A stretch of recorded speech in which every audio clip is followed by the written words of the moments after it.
Isang pinagpalang araw na naman po mga katongski at ayan po, ginugupitan po tayo ng ating misis ngayon.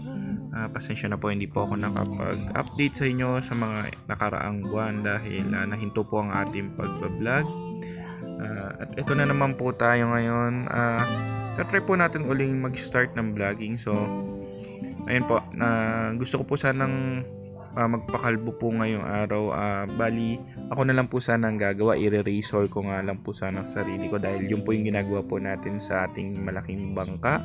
Kaso biglang dumating si Mrs. at sabi niya, sige, siya na daw po ang gagawa at tatry daw po niya yung pushback sa aking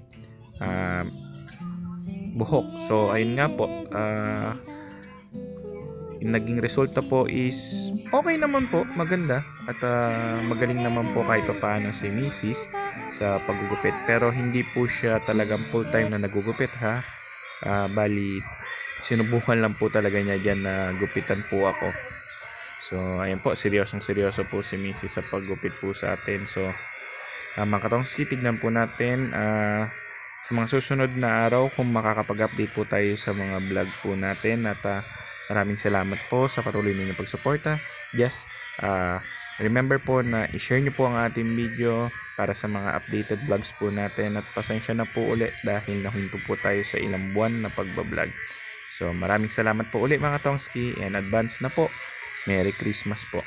Maraming salamat. Like, share, and subscribe po tayo.